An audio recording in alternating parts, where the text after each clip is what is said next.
Hello and welcome to Uncovered, the podcast with your host, Jason Irving.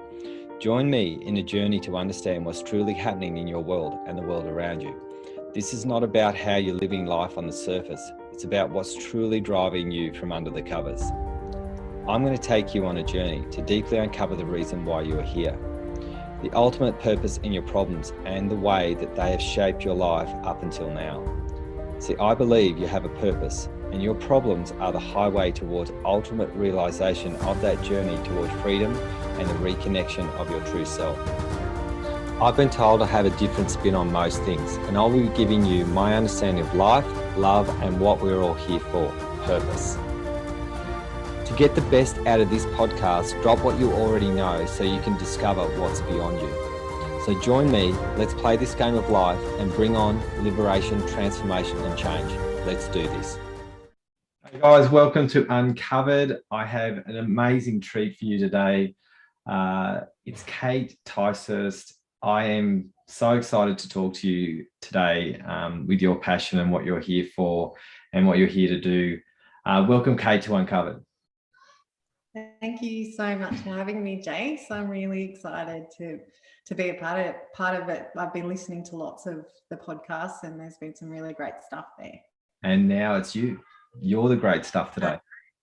I've known you for a while, Kate, and you came and saw me when I was a healer, and you had some stuff going on, and I obviously helped. Can't remember what that was all about. I'd love a little bit of a backstory about you, where you've come from. You're a businesswoman, amazing businesswoman, very successful.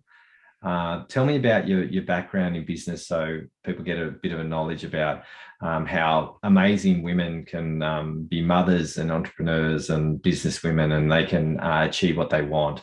Tell us about what you've done. Okay, so basically I have been a dancer my entire life since very small, and I got to probably the age of 19, 20, and I could not listen to anything else. I knew that was my passion and that was the only thing that I needed to be doing at the time. So I worked 6 or 7 other jobs at once to get that dance studio, well, to keep dancing, to be able to keep dancing and make it my living as such.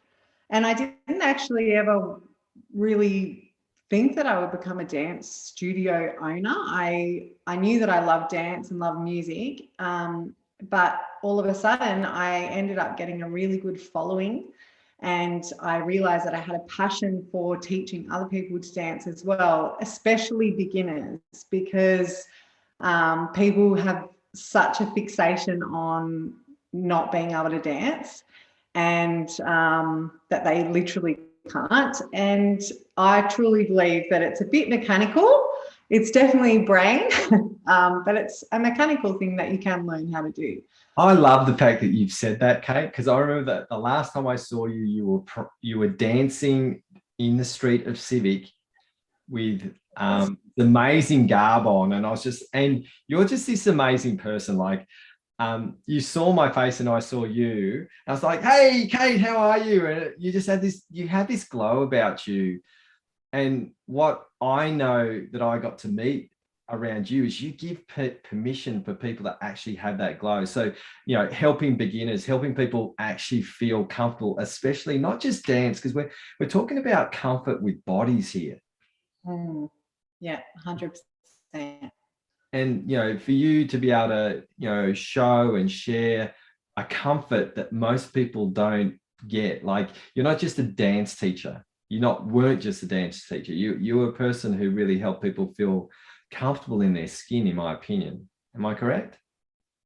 Yeah, 100%. And I also really love that cultural side that was my expertise, which was Brazilian and Latin dancing, because generally the womanly shape over there is far curvier, and even though there is some kind of fake stuff going on, organically they really accept your shape for what you are, and hence why a lot of those costumes are quite minimal, people don't really understand that behind that, they're actually sort of being grateful for the female form. So that's actually part of the culture. So to inject that into dancing here has been life-changing for so many people. Oh, wow. And this is what, you know, an Australian culture wouldn't even know about.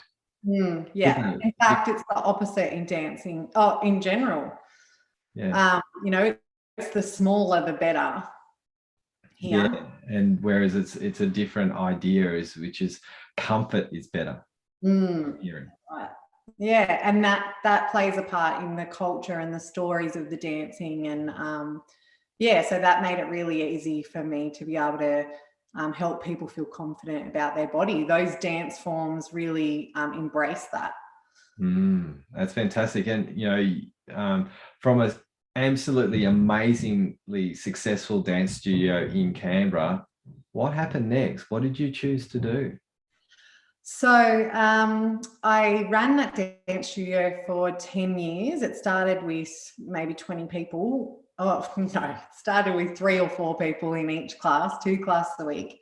I taught for various studios around Canberra, and then I grew that studio into 20 classes on the timetable, 250 people, had amazing staff, had 13 instructors, taught Australian champions. It was really high level, and it was an absolute blast.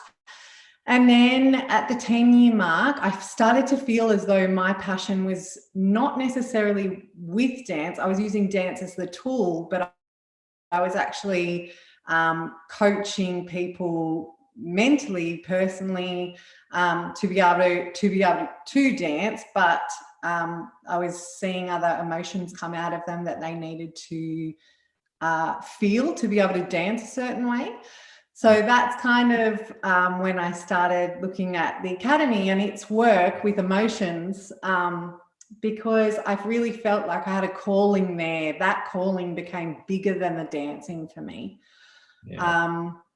And as a coach, I was tough. I was brutal. I really was. And when I started the academy work, I learned a lot about leadership and integrity in leadership. And I had a lot of reflection on that time as a coach. And I know if anyone's watching this who I did coach, I was tough. I was really brutal. And the thing that changed me instantly, it was like I had been reborn. And I know a lot of mothers say this, is becoming a mother. Instantly, the moment that I became a mother, I realized, wow, this transformation is so undervalued. And it's, everyone tells you your life is going to change when you become a mother, but my view of mothers and my view of life and the importance of being a mother changed instantly. And that's when I knew that my calling was in that direction. Yeah. So, and you spent some time, figuring out how to be a mum. It's one that, like, you don't get there's no rule book, is there? Right? You have grandparents, and they parent based on a generation that's very, very different. Like we're in a technological age right now, so we're in a place where it's just like it's so different to know how to parent in the tech age, where there's so much stuff to go on. There's so much information, up, left, down, right. Like, how do you know what to do being a mum? And I'm not a mum, so it's a challenge. I have beautiful daughter who's 14, and I'm divorced, and I have to do parenting that way. It's very, very challenging. And then I've got 2 great little kids, but I'm not a mum. So tell me, what was it that made the biggest difference for you as a mum and learning the ropes? Oh, gosh, there's so many things. Really good question. For me, there was a huge part there was an identity shift. So, and it was something that I resisted and resisted and resisted. I was like, no, I can do it all. I can do this. I can be that person. But that change had already started before I became a mother. So when I became a mother, I needed to sit and embrace and fully understand who I was in that moment to be able to be a good mother. And that was a hard shift for me, because I didn't know who I was, because I had just left one career that I'd done my entire life to go to pretty much nothing, because I was a stay-at-home mum. I ended up selling my business in the first year because I looked at that transformation and thought, oh my God, this needs my time. This needs my dedication. And that was really hard for me, because that was a busy career. It was a really high level athletic career as well. So to go from that to little exercise, it was huge. It was a massive identity shift. But the thing that was the most important, firstly, if I hadn't been getting that help from the academy, it would have been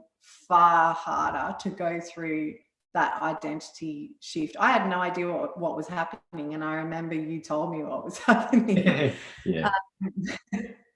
And I was like, wow, this is why I feel like a complete stranger in this next chapter. And you said, that's what you have to do. That's what you're doing right now, is you're listening and you're being more aware and you're being still. So it was a big challenge for me. And not only that, I had 2 hard babies. They both had reflux, and screamed a lot. My husband's a very supportive, but very busy businessman himself.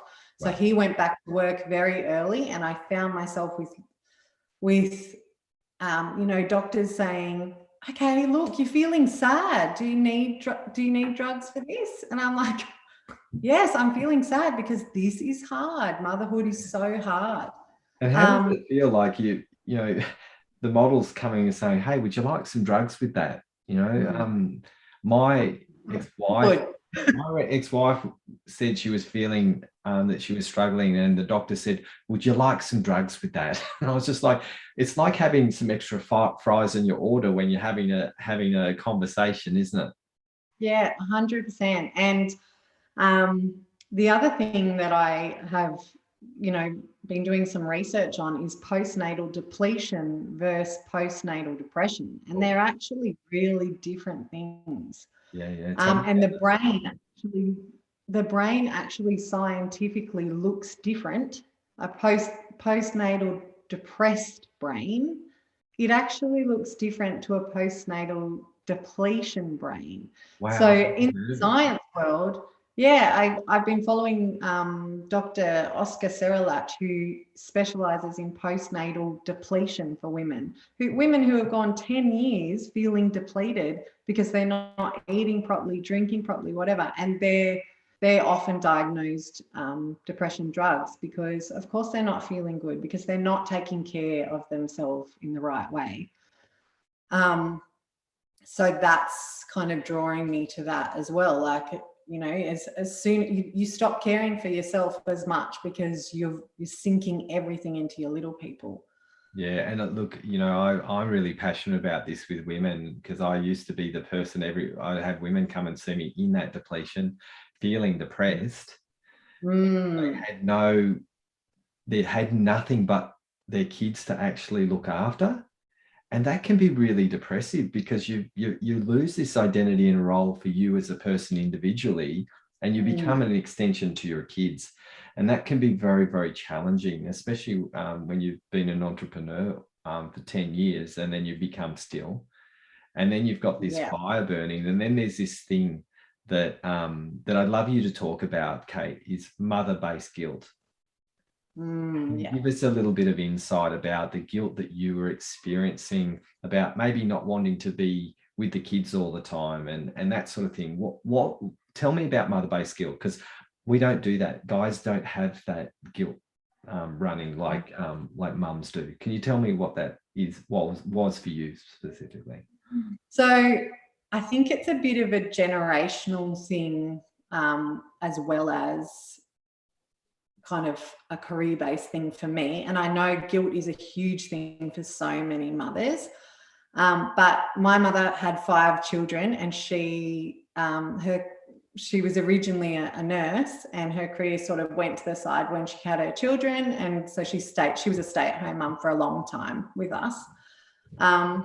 So part of that in your mind is kind of like, well, this is it's kind of what society paints the picture of. This is what a mother does. This is what a good mother does. Yeah.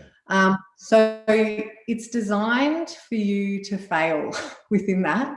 Yeah. And for a perfectionist who's come out of a career where perfection has actually helped me so much, perfectionism and kids don't mix as well. No, they don't, because they don't come with a, hey, you've got to correctly eat, and you got 2 reflux kids, and that would have done absolute disaster for your perfectionism, wouldn't it? Yeah, it exploded, like it literally blew it apart. So in my head, I had how a lot of women don't talk about how their babies feed. Now it's becoming more common, but I had friends who had babies before this, and when I brought some things up with them about the feeding, they said, oh yeah, we went through that. And I'm like, you never told me this, you made it look so easy. Oh, well, we didn't think we should talk about it. Yeah. Why? We don't get a real picture. It's like miscarriages. You have one, and then you find out every Tom, Dick, and Harry's had one as well. That's right. And there's so much guilt and shame around that as well. So you don't hear people talking as much about it. But for me, it was definitely a perfectionism thing, and a picture of what a good mother should look like, how we respond to our children, how much time we give our children, how many activities we set up for them, how we encourage their learning. And I've got this whole other side of me with, a million tabs of projects that I want to do inside, feeling as though that's being suppressed because I need to meet the expectations of a good mother. Yeah. And I think this was around that. This is what I love hearing right now. This because I look at you. You're a gun creator, right? Now, one of the women, like the womb is a creation tool, right? It brings this amazing child and creates this something out of nothing, right? And when I would assume, you tell me if I'm wrong, and a lot of women who are listening, the listeners here might be understanding this really well as a female, that there's an amazing want for creation, and it's not just babies, right? Yeah. And that suppression of that creative individuality for what you're here to do and be actually can turn into that lethargy, depression part, because it's saying, you know what, you're not just a mum, you're here for creation. And I see that in you, and I see that with a lot of the women that I would work with, is that there's something like a volcano inside wanting to actually create lava flow, and it feels like there's a cap on the volcano and there's nothing can move, and then we have to feel guilty around the choices. Yeah, that's exactly how I felt. And then you feel guilty for feeling that way, for wanting to create. Yeah. And imagine how many listeners are feeling this right now. I'm thinking, God, I really get you, Kate. I really get where you're coming from. And I know your magic now is wanting to give women permission to create after kids, be really good with comfortable with being a mum, and creating a whole new amazing business to create amazing women who are not just mums, they're mums and amazing as well. So can you tell us about what that looks like for you? So I did a doula course study, and a doula, you can have postpartum doulas. So they're specifically there to provide support postpartum, and you also have birth doulas, and there's a whole world of them. And in my mind, it's taken me a long time to sort of get to this point, but I was like, mums are the super athletes. Mums are the superheroes. what you learn as a mother, your brain actually changes as a mother. So it's scientifically, like, it grows in ways, it never goes back to how it was before you were a mother. So not only all the holistic and emotional and mental tool, like, you know, all of that beautiful love and multitasking and all these things we learn to put in our tool belt, your brain scientifically change, you completely change. And for me, I felt as though I didn't really understand this until further in my journey. And it's something that I really want to be with women postpartum. And my course was designed around supporting the mother. So my business is called Holding Mum. Oh, and wow. it's about, you know, everyone wants to hold the baby, but who's holding mum?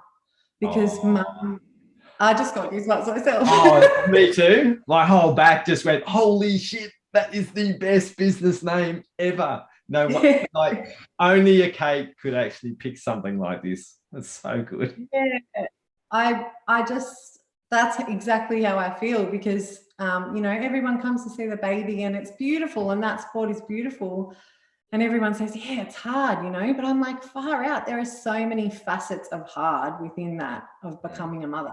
Some people don't have as much difficulty through that time, but other women like me, I think, with entrepreneurial goals and that strong burn to live your passion or create, I feel as though they would struggle with that transition. And I have friends like that who I'm supporting at the moment who also have had similar struggles with it. So the business ultimately is to help women through that transition and accepting that they can still be themselves, they can still have passions and goals and be an awesome mother, rather than you know, it's accepting and squashing some of that guilt around what a mother should look like to society. Who are you as a mother? Mothers are all different. Mothers, there's no one single fit.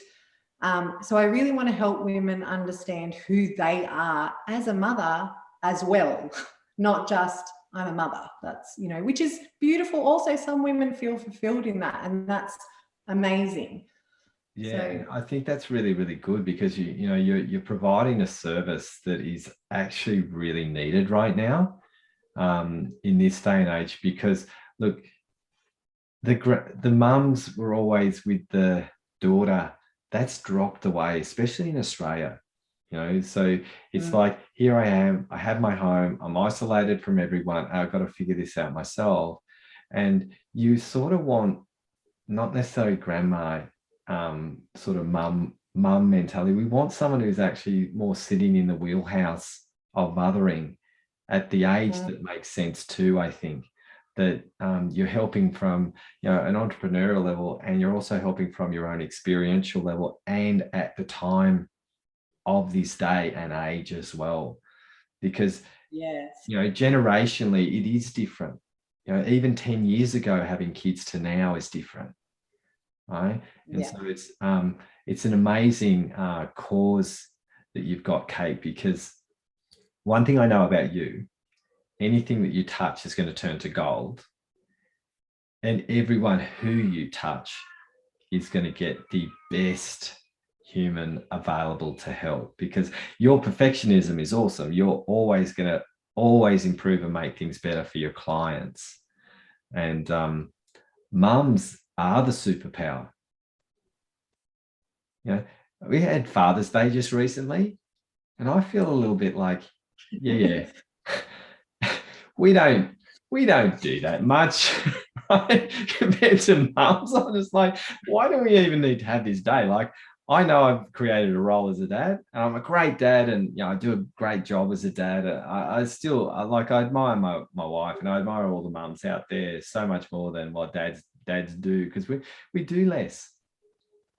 It is the truth. You do, but that role is also so, even in that, like, eventually I'd love to help in that way, because you do kind of get forgotten in that postpartum period as well. The mums are feeding, you know, so it's important for the dads to be understanding who they are in that, because that's often really confusing for them too. Yeah, it is. It's like we get disregarded a little bit, and if we don't have a strong enough ego, we can feel rejected.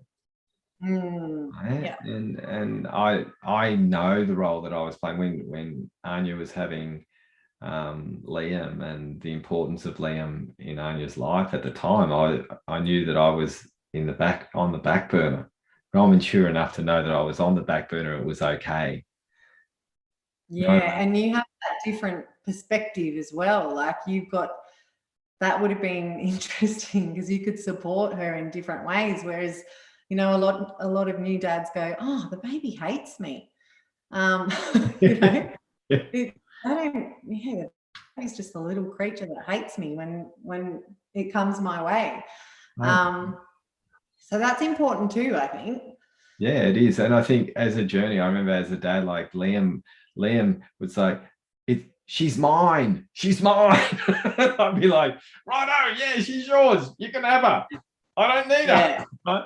So it was massive competition with Liam and Anya and I just found it funny because I let him win. You know, he needed to have that bond, and I wasn't. But you know, I could have been really immature and felt rejected and not like my son on some level because he was taking the love that created him. Oh, and so many fathers experience that.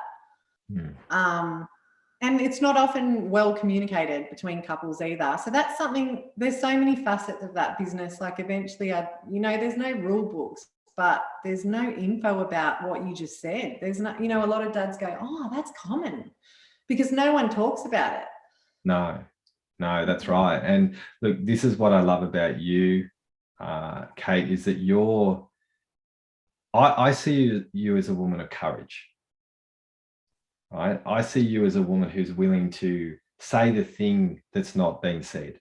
That's how you did the dancing, right? Yeah. And that's how it's been great mentoring with you too, because we will talk about the things, you won't hide them from me. Say, this is what's going on for me, Jay.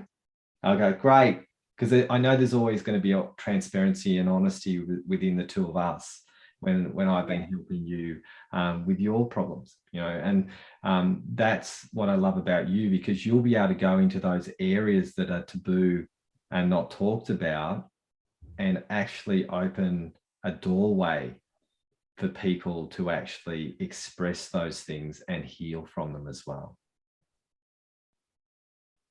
Yeah, and I that's exactly what I want to do. Yeah. So tell me your business name again. Holding Mum. Oh. So I'm not a mum, but if I was pregnant, would I come and see you? Like, how would I find you? But what stage do I need to be in if I needed your help right now and I'm being a mum? Like, where do you come in the process? Where are you in this? So technically I am a postpartum doula because my passion, well, not just my passion, but I think a lot of my experience happened through postpartum. So that's where I feel like a lot of the tricky stuff is, the thick of it. However, if someone was pregnant or, wanted a little bit more mental support with that, emotional support with that, I'd be more than happy to do that. My website's just being set up, but we can leave some details for me on this video. And I'm more than happy to have a chat and see where I can support some women through that, because it's actually already happening. So, and it's usually because of the things that I post and the way that I speak about motherhood with no hold back, that attracts people to me, and they generally send me a message and say, "Hey, listen, I really related with this post." And then we end up opening this conversation up, and that's where it all begins. And there's more of it happening in the world, which is fantastic. But still there's a little bit of taboo around speaking about what parts of motherhood you don't like. Yeah. Yeah. So that's what I'm hoping. But yes, of course, like I'd be more than happy to help anyone who's feeling Yeah, well, that's cool, struggles. because I think the thing with you, Kate, is that just like your business that you've had with your dancing, you're going to get so freaking busy in your new venture. So people are going to have to jump in real quick, right? And I think the thing that I know with you, Kate, is you're a one-to-many person. So you're going to be able to provide a many-based service to, potentially globalize what you've got to actually share with people, because you're willing to talk about those things that are very, very difficult for people to verbalize. And when you have the courage to be able to do that, I think your role as a mother and a businesswoman and a person, even taking it to that level as a person, is an essential ingredient that's really needed right now. Just in my opinion, I think we just dropped the live feed. You still there, Kate? Yeah. Thank you. Yeah. I've got you back now, I think. Yeah, I really hope so. And another thing that you said to me that completely changed my outlook on it is what do you want to show to your daughter? What kind of mother do you want to show to your daughter? And how do you want to demonstrate that role to her over the time that you're caring for her as a young child? And that hit home completely differently, because before I was sort of struggling with getting back to my passions and just trying to give them everything, and that's wonderful. Like, that's also wonderful. If that's all you want to do, that's fantastic. And that's more than enough. And if you have other things that you want to do, it's also a fantastic demonstration to your children that you can do both and you still want to live your passions. Yeah, and I think that's really, really important, because look, I've said this to a lot of mums. If you say no to yourself, you're teaching your daughters especially to say no. Yeah. And then you're expecting the sons to say yes to their partner and say no to themselves. Right? It's a massive thing subconsciously that we don't even think about. And imagine if, Kate, you create an avalanche of yes mums. Right? And that's where it really hit you in the heart, didn't it? It's like, because I want yes mums. Yeah. Right? And yes mums are powerful mums. Yeah. Yeah. And I think that's so true. That I love that. And I think that, women, either way, if you suck that up and suppress some of the things that you want to do, while yes, you do have to give your children a lot of attention, especially when they're young. You do, of course you do.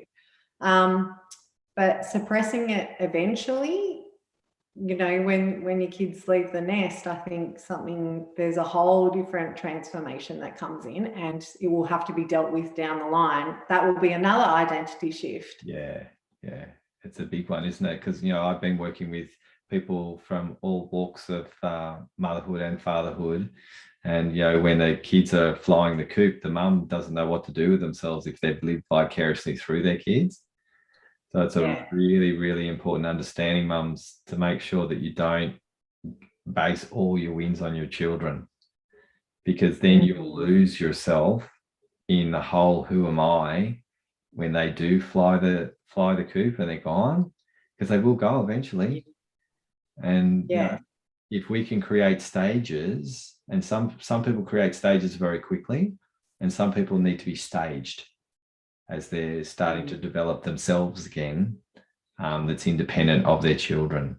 And I think this is where your magic comes in, doesn't it, Kate? Yeah. And as I experience those things myself, like you were talking about your teenage daughter, I have lost you again. A little bit. We'll come back. Yeah, back again. We're good.